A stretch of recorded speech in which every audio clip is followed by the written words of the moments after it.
Salamu alaikum o gbogbo ẹ̀yin mọ́mì mi ẹ̀yin dádì mi all over the world. Mo kí gbogbo yín. Mo kí gbogbo ẹ̀yin ọlọ́gbọ́n onímọ̀ onílàkàyè obìnrin. Mo kí gbogbo ẹ̀yin ayare lóde ọkọ. Kọ́lọ́wẹ́ lọ́jọ́ ẹni ìjọ kó ṣe mí náà ní ayare lóde ọkọ. Nítorí ẹ̀yin àgbàlẹ̀ máa ń sọ wípé ẹni tí ò tí kú kò ní mọ orúkú tó máa pa òun o. Kọ́lọ́hun jọ kó jẹ́ kí ikú kó ká nǹkan rí mọ́ wa lọ́wọ́. Kó wá jẹ́ ká dàgbà ká dògbó ká má fọjọ́ lọ́jọ́ lọ. Ọ̀rọ̀ Mewaloka Ati Iya ẹ̀ bá ṣe ń pe ọ̀rọ̀ náà ní òwe bẹ́ẹ̀ mà ló ń lárónú o. Ẹ dẹ̀ má gbàgbé o ìyá mi bàbá mi mo ti ní bó bá ṣe ń lọ máa mú wá fún yín nítorí pé kí ni Bíbélì gan sọ ó ní ọjọ́ tí abanijẹ́ tó bá dẹ́kun àti bàyànjẹ́ ìjọ náà ni wọ́n máa bàjẹ́ tilétilé kí Ọlọ́run ọlọ́jọ́ ìníjọ kó má jẹ́ kí a jẹ ìyà ẹ̀ṣẹ̀ gbogbo ẹ̀ṣẹ̀ tá bá ti ṣẹ̀ kọ́lọ́ má jà jẹ yẹ mo fẹ́ lè sọ pé law of karma òun ló dé fún Mewaloka because kò sí obìnrin tó la tough time kọjá lórí social media tá wà yìí tí Mewaloka ò ní gbẹnu sọ̀rọ̀ ẹ̀ kò sí obìnrin náà ṣé dé rí lẹ́yìn nobody is perfect but a lot of women wọ́n máa ń ra wọn wípé àwọn làwọn gbọ́n jù ṣé wọ́n tún wá rí lórí social media orí blue app Facebook yẹn ogun Facebook ò ní jà wá o ọ̀rọ̀ Mewaloka ó ti kọjá bẹ́ẹ̀ o òun gan mo mọ̀ wípé a máa fojoojúmọ́ rò ní wípé kí ló dé tọ́wọ́ òun padà dà báyìí gbogbo ọ̀rọ̀ lọ́rọ̀ tó ti gbẹnu sí especially àwa Yorùbá nation ẹni bá ní má gbẹnu sọ̀rọ̀ Mewaloka ìkàlẹ̀ ṣe fún mi ẹjọ́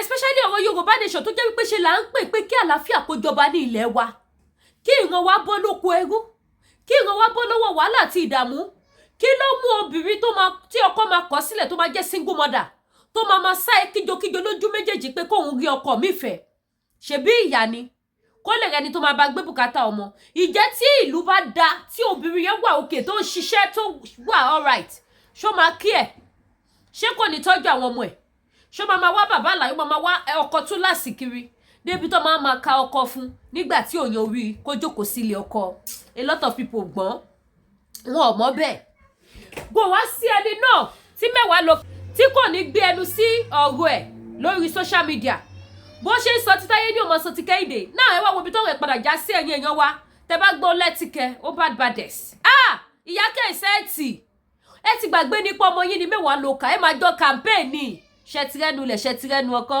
wọ́n ní kò sẹ́ni téèyàn dùn fún láyé ìbí òṣòrí ẹni Iya Cassette tó wá bẹ̀rẹ̀ sí ní tú Mewaloka síta bí ọmọjọ́ mẹ́jọ wọ́n jọ kú wọ́n jọ pa ni o wọ́n jọ fi àwa Yorùbá nation ọjọ́ fi wá gba ráǹkì lórí social media ni especially àwa tá jẹ́ obìnrin gbogbo àwọn obìnrin tá pariwo Yorùbá nation láàárọ̀ lọ́sàn-án lálẹ́ gbogbo ẹni tó bá ní a máa ń jèrè ilẹ̀ náà Ọlọ́run á pè wọ́n sọ́dọ̀ ojú rí tó wọ́n fún wa lórúkọ oríṣiríṣi wọ́n tàn pinpin wọ́n wá àwọn àṣírí wa wọ́n gbé wá sórí social media and púpọ̀ nínú gbogbo àwọn àdójúkọ ìkòṣẹ́yìn Mewaloka àti Iya Cassette àti Adébùhárí tí gbogbo wọn gang up ṣùgbọ́n lọ́jọ́ tòní ẹ wo Ọlọ́run Ẹ̀san bó ṣe dé fún Mewaloka ẹ wo bí Mewaloka ṣe wọ́n ń ṣẹ̀sín láàárọ̀ lọ́sàn-án lálẹ́ ó tún wá jà wọ́n tọ́jọ́ jẹ tọ́jọ́ mu tọ́jọ́ gbowó Tinubu àwọn tọ́jọ́ ṣe wẹ́tí tí wọ́n jọ jẹ tí wọ́n jọ mu tí wọ́n jọ sọ wípé Tinubu ló lè ṣe ẹ lọ dìbò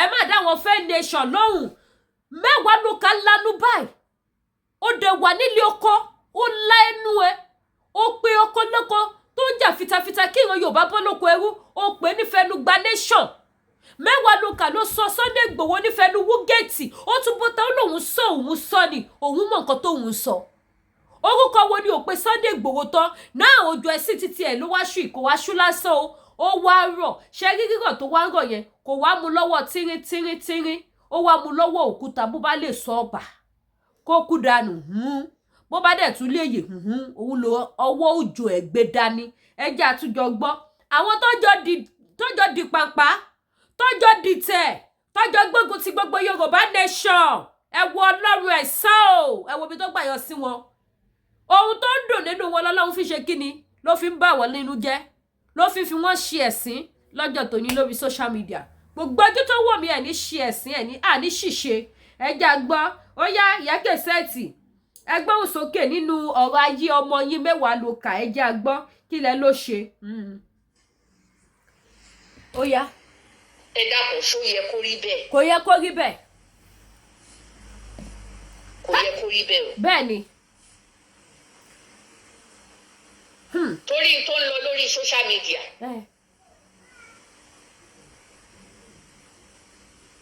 Ní lọ́pọ̀lọpọ̀ ń sọ kiri ní ìsìn o. Àìmọye àwọn blogger sì ti ń gbé show yìí gan-an. Èmi ò tiẹ̀ mọ̀ pé lẹ́tì wọn lórí show lórí net lórí Facebook bí social media. Ọmọ wọn ni o Rikishi pawọ́pọ̀ wọ́dọ̀ rẹ̀. Mewaloka kò bá ṣe sùúrù dákun o. Wọ́n sọ pé mo dárúkọ tó róhùn rẹ ni tí n bá ní mi ò mẹ́ni tó wà níbẹ̀ kí n máa pàṣà mọ́. Bí ìgbà tá a bá ní èèyàn fẹ́ pẹ̀lú ìjà yẹn kó lè ní. I'm besting kí n pè ọ́. Eré mo pè é pé ṣóhùn Mewaloka torí wọ́n gbé fọ́tò rẹ̀ síbi ṣóò kan. Ǹjẹ́ Gloria kọ́? Bí ṣóò tí mo rí bí Gloria níbi tá a ní wọ́n gbé sí. Ọlọ́run kú iṣẹ́. Bá mẹ́bọ̀ sí ni. Ẹ bá mi ṣí ẹ̀. Ṣó kọ̀ọ̀kan ní ìsìn láàárọ̀ yìí náà ni o. Ó fi Yorùbá Nation ó fi wá grow wings lórí social media. Alájà àwọn náà ti gbé ṣóò yìí sórí kínní. Ṣóò yìí àìmọye èèyàn ò gbé Mewaloka tó jẹ́ pé wọ́n á bá yín fẹ́ lójú débi pé ní wọ́n á gbé ojú ọkọ rẹ síta wọ́n á gbójú ìyáálé rẹ síta wọ́n wá gbójú rẹ síta. Sórí tó ta mọ́ arábìnrin èsì tó fọ̀. Èsì burúkú. Tí ó bá jẹ́ pé èmi o tí n bá jẹ́ fáǹsì ẹ̀ màá gbé ojú síta láti lè sọ ọ̀rọ̀ kékeré kan fún ọ. Ẹ bá gbọ́ o. Sórí orí social media Facebook nǹkan whatever ọgbà wèrè ni o. Sórí tó bá ní o lè favour rẹ gẹ́gẹ́ bó ṣe ń dárúkọ ìyáálé rẹ níta. Aisha. Ó lè nǹkan kan lè gbẹ̀yìn ẹ̀ bọ́ o. Nǹkan kan lè gbẹ̀yìn ẹ̀ jáde. Ṣọ́ra àwọn ẹni tán kọ́mẹ́ǹtì tó ń kà tó ń ṣe bí bóyá ìyáálé ló rán wọn tàbí pé ẹbí wọn ní tàbí kíní kan ní. Kò rí bẹ́ẹ̀ o. Ìmí ìwà kò rí bẹ́ẹ̀ gan o. Ìwọ náà mọ bí social media ṣe rí orogún òwò lẹ́ ń ṣe. Jẹ́ tó ń gbé ọ ya àárín ẹ̀yin tẹ́ ń blọ́ọ̀gì tẹ́ ń sọ̀rọ̀ àwa tá à ń sọ̀rọ̀. Jẹ́ ń gbé ẹ̀yà bẹ̀. Ó yá bá wa gbé débẹ̀. Wọn ò ní followers wọn á fẹ́ wá nǹkan tán fẹ́ fi gbé ẹlẹ́nu tó tó fi kọlu ẹni tí ò yẹ kó kọlu Mewaloka. Bóyá ṣe fáwọn lónìí. Kò bá ronú débẹ̀. Kí ni kọ́kọ́ rẹ̀ ó ṣe báyìí? Ibo ni kí ìyáálé rẹ̀ ó gbójú sí? Àbó ò tí ì ríbi tó jẹ́ pé àwọn ẹni tó jẹ́ pé wọ́n ń tẹ̀lé ẹlẹ́yìn tán ti mọ síkírìtì ẹ̀ tán ṣe gbogbo ẹ̀. Wọ́n tó ń lo fake profile tí wọ́n sì kàn fi kọ́mẹ́ntì lè lórí ipò ni. Wọ́n wà ní sọ́sà ìgbà àti gbogbo ẹ̀. Ọgbà wèrè. Ó bá ti dárúkọ káwọn máa kọ síbẹ̀ tí ìyáálé rẹ̀ bá mọ̀ wí tàbí bá wà lórí iṣu rẹ̀ yóò mọ̀ yìí pé ìwọ kọ́ ló sọ síta àwọn náà mọ wàhálà ilé ayé wọn tán fi ń kọ̀kọ́ kúkọ bẹ́ẹ̀ tán fi ń bú ọ bẹ́ẹ̀ ó gbé bú gan ó mọ iṣẹ́ tó ń ṣe yẹn wọ́n tó tẹ̀ tí lọ fọ́kọ lọ́kọ. iṣẹ́ tó ń ṣe nígbà míì ó tún lè ṣe ìgbà míì wà ó dá lérú gan bẹ́ẹ̀ mo sọ ìgbà míì wà ó dá lérú gan tí ìṣe kékeré tó jẹ́ pé àìmọye ọ̀pọ̀lọpọ̀ míì míì máa fẹjọ́ sùn pé ọkọ àwọn máa bẹ́ẹ̀ sọ̀rọ̀. n tó imú wúmà yìí jáde tó fi ń fèsì iṣẹ́ tó ń ṣe nǹkan kan ti ṣẹlẹ̀ lágbègbè wọn. ó ti ṣẹlẹ̀ lágbègbè wọn o nǹkan kan ti ṣẹlẹ̀ lágbègbè wọn. àwọn ọkọ yín sì ní tí wọ́n láwọn àfáà tí wọ́n dojú kọ Yínká lọ́jọ́ kìíní àná nípa ọkùnrin àtobìnrin bí wọ́n ṣe máa ṣe. àwọn yẹn gan-an nílé wọn àwọn ìyàwó wọn wọ́n dé ń jà. kí ni mo wí? Sálísù dé ń jà lóko wọn. Sálísù dé ń jà ni lọ́wọ́lọ́wọ́ tá a wà yìí ogun tó ń ṣẹlẹ̀ nìyẹn. ẹgbẹ́ jẹ́ ká kẹ́kọ̀ọ́ o àwọn èèyàn. ó dàbí ìgbà tá a bá ní o ti fẹ́ ìdí inú ilé rẹ o ti fẹ́ síta. mo sọ́rí o ẹ dákun etí tó dáa ni ẹ fi bá mi gbọ́rọ̀ yìí mẹ́wàá lákàtí ohun mi bá dọ́dọ̀ rẹ̀ dákun gbé yẹ̀wò gbé kínní ìyẹ̀wò tó ṣe é gbọ́ létí nídìíwò èbó ṣe yàkàyàkà àyálé rẹ̀ gan-an hábà.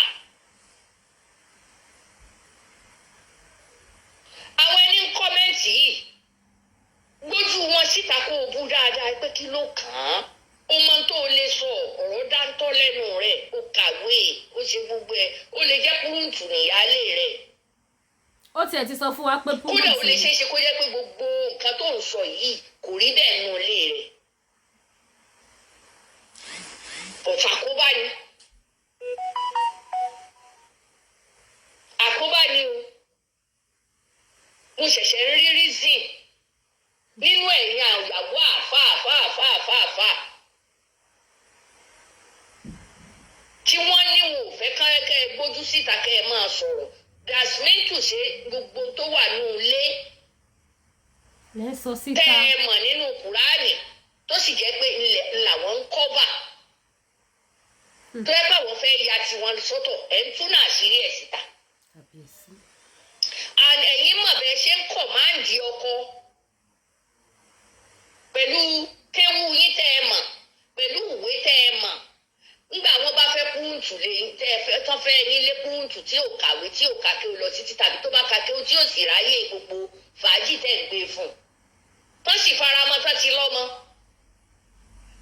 wọ́n ti lọ́mọ bó lè fẹ́ lé ọmọ ọlọ́mọ sí báyìí inú ìbànújẹ́ wo ni èsì ọ̀rọ̀ tó ń sọ ètò tẹ́nìyẹn máa wà inú ìbànújẹ́ ọ̀rọ̀ wo ni obìnrin ìyáálé rẹ̀ ó lè mọ̀ mọ ìkọ́ ọ̀kan nù wọn ntí wọn náà sì ti mọ̀ lórí nẹ́ẹ̀tì pé ó ń ṣẹlẹ̀ bóyá àwọn kan tó ti bá ọkọ wọn sọ̀rọ̀ tán mọ̀ tàbí tán ti fi ọ̀rọ̀ rẹ̀ tán ti fi sọ̀rọ̀ síyàwó wọn àwọn náà ń kọ́mẹ́ǹtì burúkú tán sì ti mọ̀ tán tó ti mọ̀ ọ́ dáadáa ṣé bí wọn náà rí àwọn ẹni tí wọ́n bá yàn ogun social media ò ní jà wá. lórí nẹ́ẹ̀tì tí wọ́n jẹ́ bíi fọ́lọ́wàsì tàbí gbà ọ̀rọ̀ báyìí àwọn ni wọ́n tí wọ́n tẹ̀lé ọ dáadáa àwọn ni wọ́n ti mọ in and out rẹ̀ àtàwọn ẹni tán mọ̀ ọ́ ládùúgbò tán mọ̀ wọ àtọkọ rẹ̀. ẹ̀yin àgbààgbà nínú ọkọ wọn tẹ́ ẹ já àfa nǹkankan ẹ jẹ́ pé àìjẹ́ bẹ́ẹ̀ ohun tó jáde síta ẹ̀ àìmọye ilé ó dàrú o torí o ti kọ́kọ́ ṣe ṣóò kan rí ipe bọ́kọ tó bá kú wọ́n lè gbà yìí àti ìyàwó bá kú wọ́n lè gbọ́kọ ọkọ onítọ̀ pátápátá ṣóò yẹn sì wà lọ́wọ́ ọ̀pọ̀lọpọ̀ tí wọ́n jáde sí ẹ̀. wọ́n máa ń bá nǹkan jẹ́ gan lórí social media a máa lóhun cancel àwọn obìnrin. ká tó wá láwọn rí ọ̀mọ̀wé o ọ̀mọ̀kéwò kan fẹ́ wọlé ṣé irú ohun tó jábọ̀ yìí ṣé kò dá léwu. ó dàrú. torí kọ́mẹ́ǹtì kò bá fi ohun rẹ̀ yìí kò bá fi tún ilé rẹ̀ ṣe tí ọkọ yín bá ní làákàyè gidi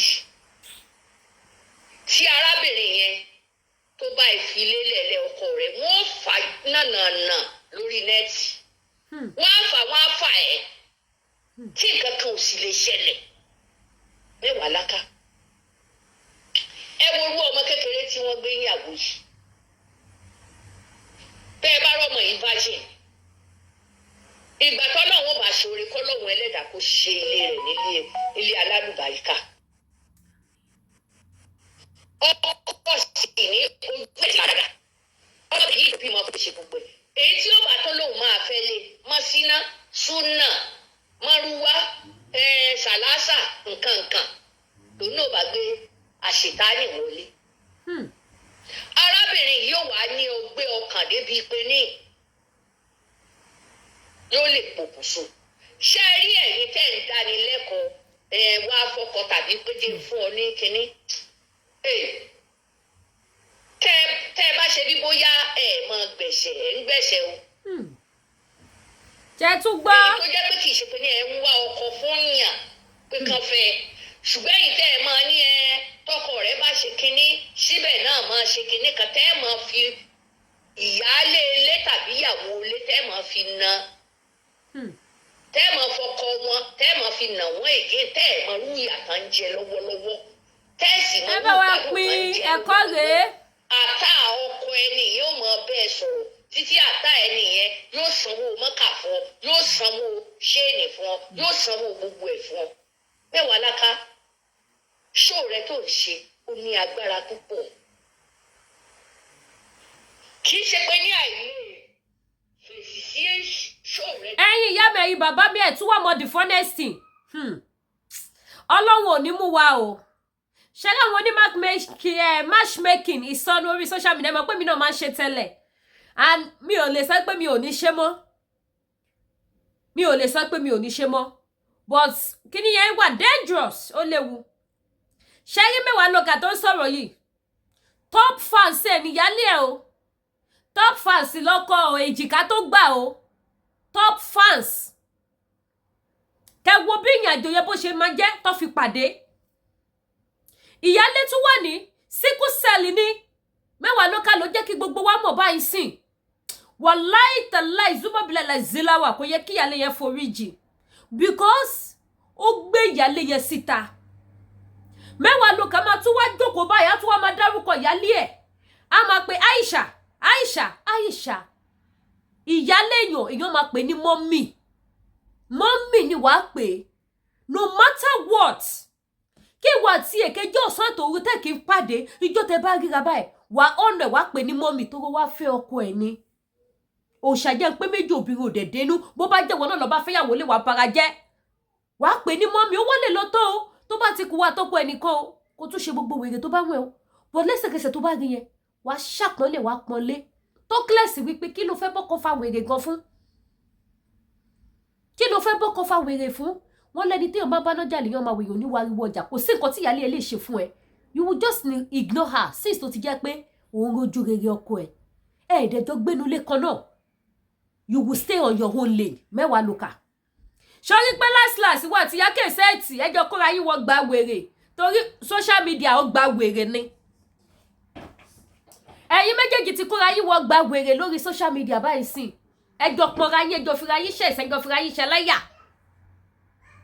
ní ẹ̀yin méjèèjì ilé ọkọ ilé ẹ̀kọ́ ni ìwọ ni wà náà ṣe matchmaker very sure pé ibi tí Mewaloka pẹ̀lú ọkọ ẹ ti pàdé nìyẹn ó lè jẹ́ ṣe ni máa yẹn pé tó seek for advice because Mewaloka ń jẹ́ kí gbogbo ayé mọ̀ sí wípé Aisha ìyálé òun sickle cell ni ó ní health issue kò mọ̀ wé àmú ẹ̀bà ni kábíyèsí Ẹlẹ́dùmarè ṣé wọ́n lọ́lọ́run tó dá ọmọbìnrin yẹn ni ṣe nígbà tí mo gbọ́ gbogbo fúùkì nìyẹn ara ta mí ká ní mo rí Mewaloka ni màá jáde fún un tó ṣe fọmọbìnrin yẹn níwọ tó ti lọ lé ọkọ mẹ́rin rí tó jẹ́ pé lé ọkọ karùn-ún ló wà ṣó wá ti rò pé wọn ò lè fẹ́ lé ẹni ṣó rò pé ò lè rí dààmú lé ọkọ yẹn ni tí dààmú bá dé báwo ló ṣe fẹ́ ṣe sórí burúkú ló fẹ́ fi pọ̀ ṣe ẹ̀ ni àbí sùúrù ìdààmú ìyálé ló dé ni wọ́n fi fẹ́ lé ìdààmú ẹ̀ ló dé ìwọ náà dé sọ fún wa Mewaloka ó ní ìyálé òun ṣe oníwà lẹ́yìn ó ní gbogbo ohun tó ṣẹlẹ̀ ọmọbìnrin yòó mọ ẹni tí nípa ẹ̀ kò mọ nàdà ẹ̀yin èèyàn ẹ̀yin ìyá mi, ẹ̀yin bàbá mi, ẹ̀yin sister mi, ẹ kẹ́kọ̀ọ́. Ẹ̀kọ́ ni kẹ́ jẹ́ ká kọ́. Nítorí èní kọ́, nítorí ọ̀la ni. Kò sẹ́ni tó mọ bí tí orí ń gbé ẹsẹ̀ rè. Bí ẹsẹ̀ ló dẹ̀ ń gborí lọ àmọ́. Bọ́ bá ṣe ń pa owó yẹn ṣábà mi sọ mọ́ra wọn kó dodidi. Ó wá bọ́ síta, ó wá bẹ̀rẹ̀ sí ní bú, ó body shame ẹ̀, ó lẹ́lẹ́dẹ̀ ni, ó lọ́ra ni, ó tún fi health issue ẹ̀, ó tún pariwo ẹ̀ síta. Ó ní kò lẹ́mìí ẹ̀. Tí wọ́n bá rí wá gba etí ẹ̀. Mewaloka, èjìká máa fẹ́ yàwó lé ẹ lágbára Ọlọ́run. Ó ní kúrò bẹ́ẹ̀ o, ṣùgbọ́n wọ́n á fẹ́ lé ẹ. Pàṣọ tó fi nà yá lé ẹ. Ọmọlọ́lá, Mewaloka, wọ́n á fi nà ẹ́. Gbogbo èyí tẹ́ máa ń rùdù sáwọn ìyálé yín.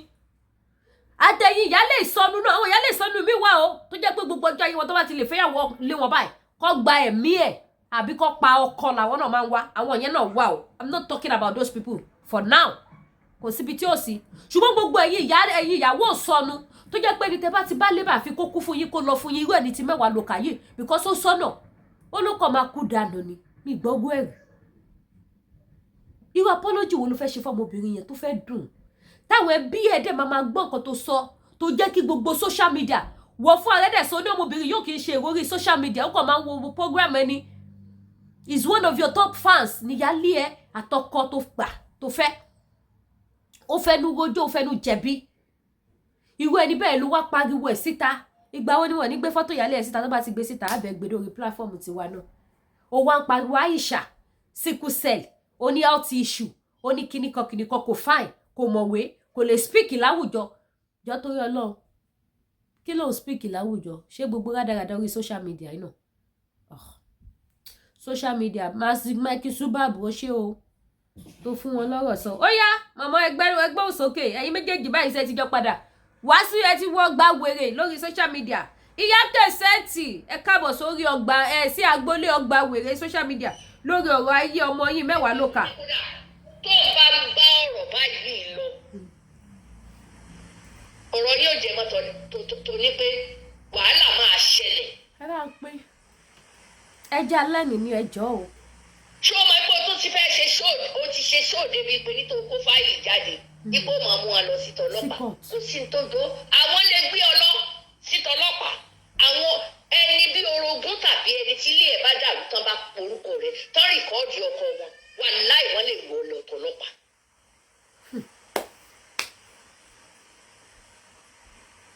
Wọ́n lè wọ́ lọ tọlọ́pàá. Torí wọ́n mọ inú society tó bìlọ́ǹgì sí.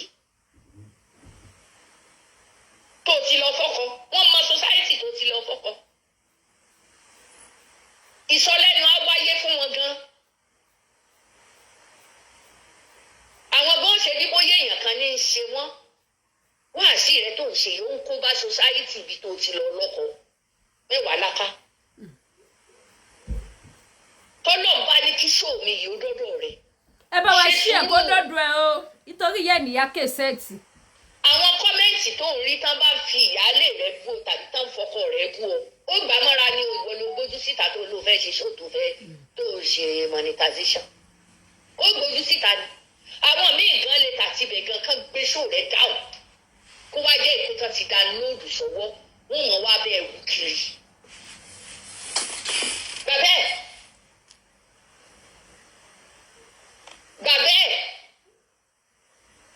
ó yá ẹ wo owó ọmọ tí fídíò yìí ó máa tẹ̀lé o àti ọ̀rọ̀ tí mo gbọ́ lẹ́nu wúmà yìí àti bó ṣe ń àdírẹ́sì mo dẹ̀ ti ń rí wúmà yìí bí ẹ̀ẹ̀mejì tó ń àtáàkì iṣu rẹ̀ àtobìnrin kan báyìí náà mo rí níbi social media àbí bó lẹ ṣe ń pe negative yín tẹ̀wọ̀n táwọn yìí bí TikTok lẹ́ ń pè ní bí negative náà ń pè ní tó ń dárúkọ rẹ̀ mẹ́sàn-án mẹ́wàá nǹkan tí ń ṣẹlẹ̀ and ọ̀pọ̀lọpọ̀ ọkùnrin mi ń pè ọ́ ọ̀pọ̀lọpọ̀ ọkùnrin mi ń forúkọ rẹ̀ ṣàkóbá nù ilé rẹ̀ mo ti rí nǹkan ọlá aṣọ rẹ̀ tó ṣẹlẹ̀ yìí lọ́lọ́run fún Yínká nísìnyí tí wọn ò mọ̀ pé ní ìsìn Yínká lẹ́nu ọ̀rọ̀ ó sì tún lẹ́ Yínká nìkan kọ́ àtọ̀pọ̀lọpọ̀ táwọn àáfàá àwọn ọkùnrin tán ti àwọn èèyàn tán ti àtáàkì wọn ti Yínká lọ.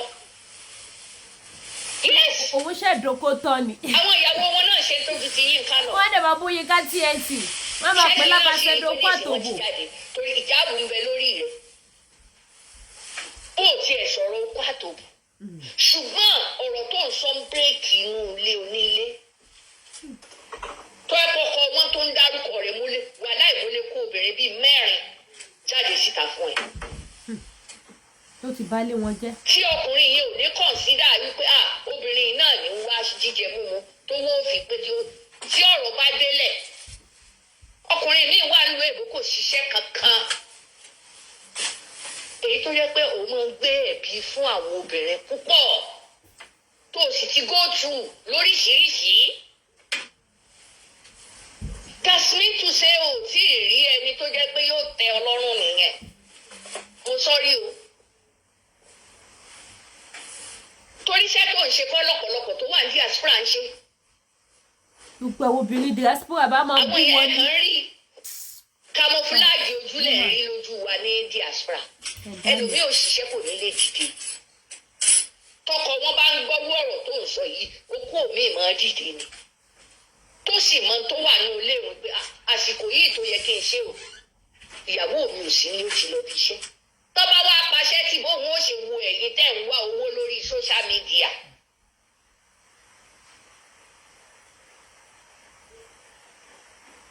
Àìmọye àwọn ẹni tá ń wò ẹ́ single mama tá ń wò ẹ́ pé bá ń wọ́kọ̀ ìdálérú. Á fún wọn lọ́kọ wá lọ dálé onílé rú. Ẹ̀ka kí ó dákọ̀ yóò tẹ́ ẹ̀ mọ́ tẹ́ ẹ ṣe gbogbo ẹ̀. Iná ó yẹ kó tó bá ọkọ̀ lé ìṣòro báyà ṣòro ó ní agbára. Ìṣe bẹ́ẹ̀ ṣe ń bá ìyàwó ọkọ tẹ́ ẹ fẹ́ ṣorogún ó lágbára torí tó ṣẹlẹ̀ tó ṣe sórí kìíní wàláì àìmọye ọ̀nà náà máa yà sí o mẹ́wàá láká. Àìmọye ọ̀nà irú arábìnrin nísìn ìgbà wọn bá fẹ́ ọ̀làjú sí lé lórí wọn rẹ́dí àti lè kú òbílẹ̀ ọkùnrin yẹn ni. Ọmọ wọn tábí ń bò mí wọn kò wálé onílé. Ọmọ táwa ti bí kalẹ̀ yóò di ọmọ ẹni ẹlẹ́ni yóò dọ̀mọ ọlọ́mọ. Ọkùnrin yìí ò ní wojú ẹ̀ mọ́. A sì róbìnrin tó jẹ́ pé tó bá fẹ́ ọkọ ọlọ́kọ ẹ jẹ́ ká fi irú ti arábìnrin ṣàkàwé. Ìfẹ́ máa dárúkọ púpọ̀ ẹjọ́. Ẹ wo Lizzy bó ṣe gbé ìyáálé ẹ̀. Àwọn ìyáálé ẹ̀ tó jọ́rìí jìnnà gangan. Ọlọ́run ló kó wọn yọ wọ́n bá tó kó sí pọ́npẹ́ wọ́n bá tó tọ́ ọmọ ọlọ́mọ tó gbé wọlé tọ́lọ́run wá ló wá òun ló fẹ́ léèyàn lọ. Àwọn single mama míì wà tó jẹ́ pé wọ́n ṣe tán láti tún inú ilé ọkọ wọn ṣe àtẹ̀bí ọkọ wọn ṣe gbogbo wọn pátá wọn ò tún ṣe. Ọ̀rọ̀ tó ń sọ síta yìí kì í ṣe nǹkan tó le tó dáa. Àìmọye èèyàn tó ń go through pain wọ́n máa jáde sí ẹ. Bẹ́ẹ̀ni kò sí wọ́n lọ́dọ̀ máa bàbá. gbójú ọkọ rẹ síta. Bẹ́ẹ̀ni. Wọ́n dẹ̀ máa gbójú rẹ síta wọ́n gbójú ìyáálé rẹ síta. Lórí ọ̀rọ̀ tó ń ṣẹlẹ̀ lọ́wọ́lọ́wọ́ yìí. Torí mo ti rí i pé wọ́n ti ń gbé kiri. Ṣó yìí ni mo kàn sí kinní láàárọ̀ yìí ni mo rí. Mo ní mo gbọ́ fẹ́rẹ́ níbì kan ṣùgbọ́n mi ò tètè tẹ́tí sí. Ohun tí mo rí ṣé màá sọ pé mi ò mọ̀ ọ́ ni. Ẹ jẹ́ abára wa sòdodo ọ̀rọ̀. Ọkùnrin míì wà kò fẹ́yàwó lé ìyàwó ẹ̀ nílé. Ní tí ń ṣe níta ẹ̀yin ò ṣe máa gbé wá sórí nẹ́ẹ̀tì kẹ́ ẹ máa sọ. Àfàwọn obìnrin tó wà létẹ̀ ẹ̀ mọ̀ pé wọ́n ná ní wọ́n wà nù wàhálà. Obìnrin ìyáálé rẹ̀ kọ́ ló kọ́mẹ̀ntì. Ó lè mọ̀ wọ́n rí. Wọ́n sì mọ̀ pé lágbájá yìí ìyáálé rẹ̀ ni. Wọ́n sì ti rẹ́dì láti fẹ́ sọ̀rọ̀ sí ẹ̀. Ó lẹ́tọ̀ọ́ àti dárúkọ ẹ̀. Ṣé kí kọ́mẹ́ǹtì ló wà níbẹ̀ káwọn yẹn? Tasmin ó fẹ́ fi tó bá ló fẹ́ fi kinní ìpawó ó máa já sí àbùkù fún ẹ. Torí àwọn so many àwọn nǹkan míì tó ti ṣe tí tó jẹ́ pé ilé ọ̀pọ̀lọpọ̀ dàrú tá tó máa sọ̀rọ̀ pé ó yá wá gbọ́ ó sì lè ṣeé ṣe kó jẹ́ pé kì í ṣe gbogbo tó ń sọ níta ńlẹ̀ ń ṣe nínú ilé yes àti ó jẹ́ fake life orí social media ló ń lò. ẹ̀yin ni ẹ wàá sọ̀rọ̀ márámárámárámárá níta ọ̀tọ̀ ni táwọn ẹlòmíín go through ẹsẹ̀ ẹ bá rówó ṣe tiyín àwọn ẹni ẹ lọ bá ń kọ́ tí wọn ò bá lówó rẹ̀ tán tẹríba fọkọ tán sì bẹ̀rẹ̀ sí ni tẹ́ ẹ bá fẹ́ fi wọ́n sọmọ ọ̀dọ̀ tí wọ́n mọ̀ bá yín gbé báàgì kiri kò lè work kó ya tálíkà jù bẹ́ẹ̀ lọ kò lè work láyé tá a wà yìí kò lè work ó yà dá máa ronú ni o ìsìn nígbò bí mo gbóòórùn rẹ fún ẹ rí i pé obìnrin míì tí ó bá fẹ́ ọkọ lé wọn ẹ rí i pé yóò máa tẹ̀lé ọkùnrin yẹn wọ inú ilé ẹni wọ́n fẹ́ lé ní ìtìǹbọ̀ tó bá rí nǹkan tó fẹ́ yẹ wọ́n máa gbé yín síta gidi.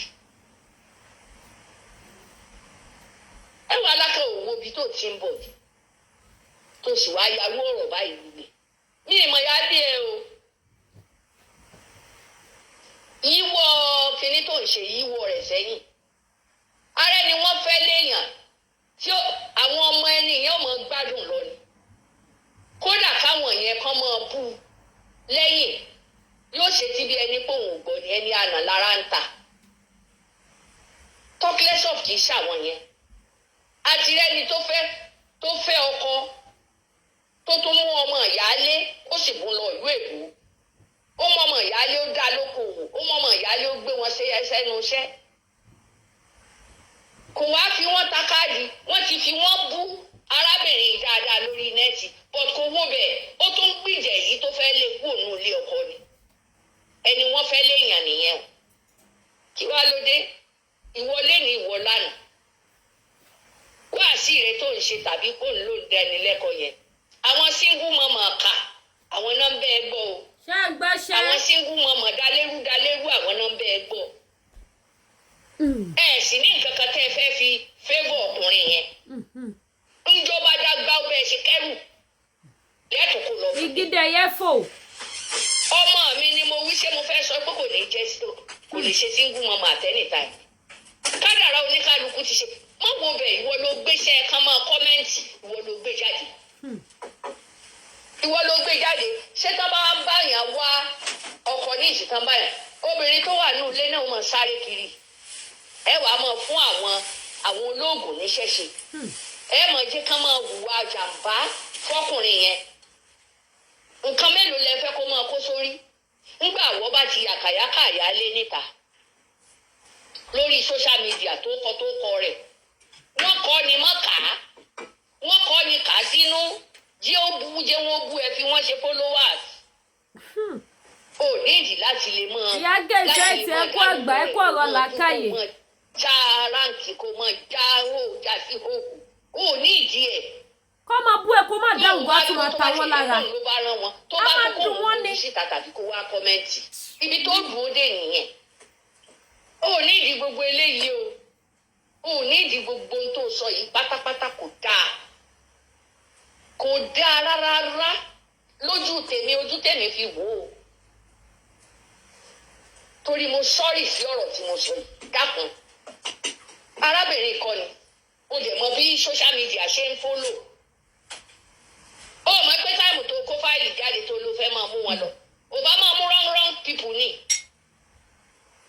ṣé profile tó rí yẹn ó lè má já wọn gangan ń bo ló ti fẹ́ wọn káàdì wọn ló kàn káàdì tó bá sì yà ọ́n yá mi ni mo rí he ni kò jù bẹ́ẹ̀ lọ ẹni mélòó lẹ fẹ́ mú sẹ́wọ̀n ẹni mélòó lẹ fẹ́ fà fọlọ́pàá tọlọ́pàá ò ní gbowó oṣù ní gọ́ọ̀mẹ̀ntì mọ́ tó jẹ́ para social media ni ó tó máa dáwó mo fọlọ́pàá mú lágbájá ẹ jẹ́ àgbà lẹ́ẹ̀lẹ́ ẹ jẹ́ aṣọ́ra mẹ́wàá láká nítorí ṣe yìí ṣó tó ṣe yìí ò dáa kò dáa tọ́ kò dáa o wọ́n jẹ́ tán lójú tèmi kò dáa torí àwọn ẹni wá bú ẹ àwọn ẹni wá sọ̀rọ̀ sí ẹ ọ̀tọ̀ ẹni tó dárúkọ ẹ ó lè má mọ̀ orogún rẹ lè má mọ̀ wọ́n ìwọ ló fẹ́ ọkọ rẹ tó sì mọ bó ṣe rí bá tú láṣìírí àmì ọkọ rẹ aláìka ni ọkọ rẹ aláìka ọkùnrin burúkú lọkọ yẹn a máa sọ̀rọ̀ ń pa ẹ̀. tó ìdojúkọ wọ nìkan kò tọ́jú ẹ̀ tó fi dojúkọ wọ nìkan ó sì ló bímọ fún un ó ló bímọ fún un bẹ́ẹ̀ ni èmi ò mọ̀ rí ìwọlá ohùn rẹ la gbọ́ àti kọ́mẹ́ǹtì ló wá ó ní kọ́mẹ́ǹtì ló sọ̀rọ̀ sí nísìn orogún rẹ ló wá fà lásọyà ọkọ rẹ sì ló wá tú láṣìírí rẹ wàláì tó bá jẹ́ pé bí ìyáálé rẹ ṣe rí ló ṣe sọ yẹn ajẹ́kọ̀kọ̀ rẹ aláìka ni torí pé kí ni àríyàwó kọ̀ yálé ni. pẹ̀lú kọ́ndíṣọ̀n tọ́lọ́mọbìnrin yẹn wà. ìgbà tó fi jábàálé ẹ̀ kó rántí ìgbà tó fi sọ́dọ̀ èèyàn kó rántí ìgbà tí òjò parun. ẹ jẹ́ aṣọ́ra o ẹ jẹ́ aṣọ́ra o àwọn single mama mi wà ń ta ní ìsìn tó yẹ pé wọ́n tó máa sọ fọ́kọ wọn pé kọ́ lẹ́ẹ̀lẹ́ máa bọ̀ lé tá a bá ṣe ìyàwó wọ́n sì fojú ẹ̀ hàn mọ̀ bò. ẹ̀yin ìyá mi ẹ̀yin bàbá mi ọ̀rọ̀ lẹ ti gbọ́ látẹnu Iya Cassette yẹn àwọn náà padà láǹdì sọ́gbà wèrè pẹ̀lú Mewaloka àwọn náà lọ sọ bẹ́ẹ̀ pé social media ọgbà wèrè ni so àwọn náà ti láǹdì sọ́gbà wèrè lórí social media náà quick one ẹ jẹ́ ká sáré sọ báyìí ìkà lọkọ Mewaloka pẹ̀lú nǹkan tá a gbọ́ lẹ́nu Mewaloka jẹ́ kó yé wa lórí social media wípé òun àti ìyáálé òun àwọn òríra wọn rí o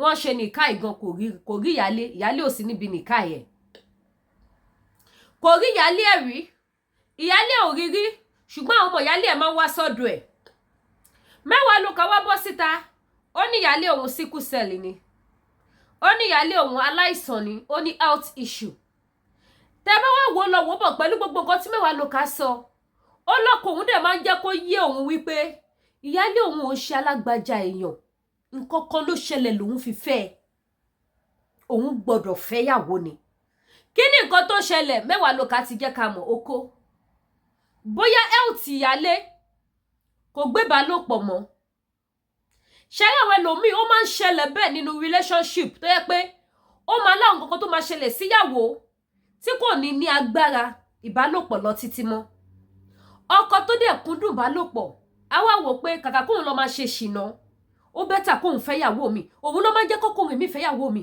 tẹ́ bá wá gbé story ẹ bá mi share program ẹ̀yẹ́ kó dọ́dọ̀ Mewaloka tẹ́ bá wá gbé story Mewaloka ìkalẹ̀ ó lè jẹun tó ṣẹlẹ̀ nìyẹn because òun náà jẹ́ kó yé wa pé torí nǹkan kan lọkọ òun ṣe fẹ́ òun nǹkan náà dẹ̀ ló fi wá tún wá bú ìyálé nínú èébú tó bú ìyálé ó lọ́kọ ṣẹ̀ṣẹ̀ dó òun tán ni òun ṣẹ̀ṣẹ̀ dóko tán ni ó ní wọn ló ní ìṣòro pé woman yẹn ti wà nípò àìsàn tí ò lè dóko lọ títí mọ́ ìṣòro pé woman yẹn wà ní ipò àìsàn tí kò rí ara gba ìbálòpọ̀ lọ títí mọ́ tọkọ ò dẹ̀ lè mú mọ́ra tó ti torí ẹ̀fẹ́ Mewaloka ṣá ọkọ dẹ̀ ti rí pé Mewaloka bó ṣe wà yẹn ó máa fẹ́ràn ìbálòpọ̀ èèyàn tó ti fọkọ̀ kíní ìkejì kẹta ìkẹrin ìkarùn-ún bóyá lagílagi bọ̀dá àdìsá tóbi dáadáa àwa ti gbé ìṣirò lé pé at least ọkọ 5 iléeṣẹ́ yẹn á tóbi àwa òkè fún mi láti wọ̀ dáadáa kò ní sí yeyeyeye ó dùn mí ó ti tóbi jọ ẹ má ṣe mí léṣe kò ní sí yẹn bẹ́ẹ̀ yóò mọ wọlé dáadáa yóò mọ jáde ni gorodomu lọ́bù lédìkè àǹtí ẹni Mewaloka má bù Mewaloka má bínú pẹ̀lẹ́ ìwọ ló fà á náà ẹ jẹ́ ká wò ó síra wọn ṣẹ́rígbà tí mo gbọ́ gbogbo ohun tó sọ fún ìyálé yẹn tán mi ò gbọ́ tán tẹ́lẹ̀ tí mo fi ń sọ̀rọ̀ lórí ọ̀rọ̀ ẹ̀ gẹ́gẹ́ mú ó finish woman yẹn tí woman yẹn ò bá ní ẹ̀mí ó máa lọ pokùnso because bóyá gbogbo àwọn ẹbí ọkọ àbáwọn ẹbí woman yẹn gan fúnra rẹ̀ wọn ò mọ̀ pé ó níwá àìsàn bẹ́ẹ̀ yẹn lára Mewaloka gbé sórí social media ọkọ tún wá ń sọ fún wípé wọn àtìyàwó ìyálé òun àwọn ò ń ṣèrò orí social media o you cause all this ọkọ tún wá ń sọ fún pé fáǹsì ẹ̀dẹ̀ níyálé ẹ o kò lè má wo program ẹ o kọ́ lọ má jà sí program wò ẹ wo gbogbo kinní yẹn ẹ wo bí tó wá padà já sí fọ́mọbìnrin yẹn báwo ni Mewaloka ṣe wá mọ̀ wípé aláìsàn níyálé? Báwo ló ṣe mọ̀ wípé ó ní health issue? Ìyálé tó rírí tó fi body shame ẹ̀ tó júwe bí gbogbo body woman yẹn ṣe rí wípé ọ̀rá ni ẹlẹ́dẹ̀ ló kàn rí fàkìtì. Ó tóbi kò mọ̀wé kò mọ anything. Ìṣẹ́rẹ́ ẹ̀yin ọkùnrin tẹ́nu yín loose fẹ́ bó tẹ́ bá ti dórí òbò báyìí. Ẹ máa jẹ́jẹ́ ẹ máa kà bòròbòrò ní ẹ ṣọṣe. Kẹ́mi titi yín gan lẹ́gùn. Nígbà tẹ́ bá dúdú ìyàwó tẹ́ tún gbogbo àṣírí ìyálé fún. Ẹ̀yin ò ní mọ̀ pé jọ́kan máa jẹ́jọ́ kan. Ohun tó máa ń bi ni á béèrè. Irú ẹ̀ ló béèrè lọ́wọ́ Mewaloka sí àtọkọ. Tí ìyàwó bá wá fi tọ́ dúdú sínú tó tún funfun síta pé kò sí wàhálà ó ti tán. Tó wá jẹ́ kégbèrègbè kó wá máa rántí ẹ̀sìn tó fi ṣe. Ṣé rò pé inú ẹ̀ máa dùn? Ṣé kò lè pa irú ọkọ bẹ́ẹ̀? After all, Mewaloka ò bímọ fọ́kọ. Bọ́kọ bá kú lẹ́ni Mewaloka ló lù sátúlọ́mọ́kọ̀ kẹfà ni. Kọ́lọ́ máa fi kú pa bọ̀dá Àdìsá. Ìyàn èjìká ọkọ wọn. Tó bá dákẹ́ fẹ́mu lẹ́ni Mewaloka ló lù. Ìyálé bímọ fọ́kọ, ìyálé kìíní bí ìkejì bí. Ìwọ ló bí.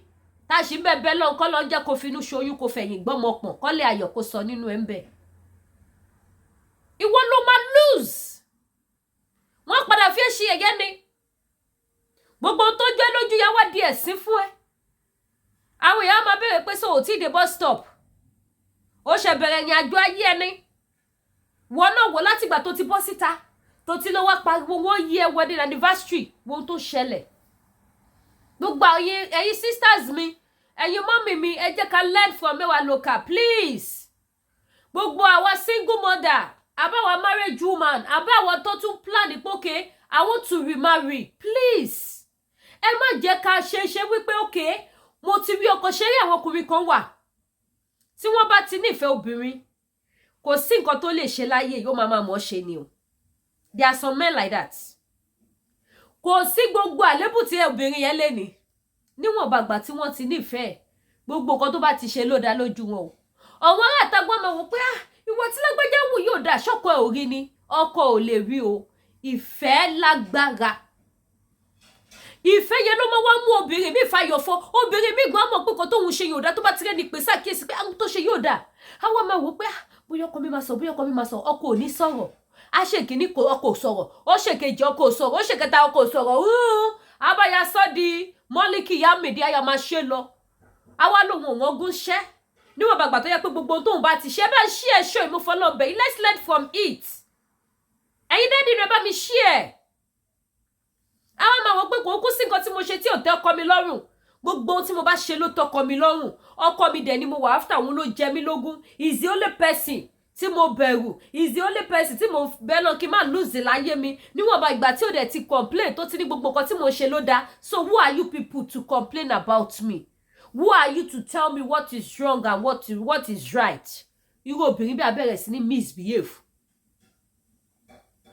Kì í ṣe pé kò yóò rí gbogbo àṣìṣe ẹ o. Ìfẹ́ ni o. Ṣé wá rí okùn ìfẹ́ ẹ̀kan ló máa ń já o. Kábíyèsí Elédùmarè kò jálẹ̀ méjì. Wàláì okùn ìfẹ́ kì í jálẹ̀ méjì ẹ̀kan ni. Ṣé rí tókùn yẹn bá já pọ́kí báyìí. Tó bá já báyìí. Gbogbo ohun tó ti ṣe tó ti gbàgbé. Tó expect. Àwọn bàbá ẹ̀wù síta kó ṣe fún bàbá òṣèkọ báyìí. Ọlá ìfẹ́ tí mo ní sí ẹ ni mo ṣe mójú kúrò. Kì í ṣe pé gbogbo bó ṣe fi òun ṣẹ̀sín, gbogbo bó ṣe misbehave, kì í ṣe pé dùn mọ́ òun nínú. Ṣùgbọ́n ìfẹ́ ni mo ní sí ẹ kẹ́lẹ́. Á tún ọkọ ẹ̀ á tún ọmọ sọ pé wo bí tí mo ní ìfẹ́ dé. Kò sí ohun tó bá ṣe báyìí mo máa ń support ẹ ni. Tí ẹ ti bá ẹnìyẹn ò tó bá ti lè dé level yẹn, okùn yẹn ti já okùn bó ṣe fẹ́ so. So ẹ jẹ́ ká ṣọṣe. Let's learn from Mewaloka. Please. Ẹ jẹ́ ká kẹ́kọ̀ọ́. Ojú òní tí wà ní ṣíṣe. Adérin jù bẹ́ẹ̀ lọ lórí ètò Lẹ́díkẹ́ Ìfẹ́ Olúwa Ṣòdí bébí of Yorùbá Nation kan lọ ń jọ kó fún mi ní ẹ̀mí ọgbọ́n ìmọ̀ àtòye tí máa fi jágun àjàyè because ojú ogun ní social media ọgbà wèrè. Social media ọgbà wèrè tó gbá ski. Kọ́ lọ fún mi náà lọ́gbọ́n ìmọ̀ àtòye tí máa fi win ní battle social media. Tí mi fi ní bá wọn ṣe kíni. Tí ní bá wọn jagun ọgbà wèrè. Ẹni bá ti wá ṣe kíni lórí social media tó ti di pé wọ́n ti drag ẹ̀ lọ́tún lọ́sì ọgbà wèrè ni o. Ó wá kù sí lọ́wọ́ bóyá ó máa wọnú ọgbà yẹn àbó máa gbórí bọ́ta. Mewaloka ń sìn pẹ̀lú fàájì ló fi wọnú ẹ̀ because the more tó ti bọ́ta tó ti dẹ́ni bọ́dì lóhùn ó ti wọ̀. Orí Iya Cassette náà bọ́ta wọ́n fún ẹ jẹ. Inú mi dùn ayọ̀ mi kún. Wọ́n jẹ́ kó yé wa pé ọkọ ẹ̀ ò dáa.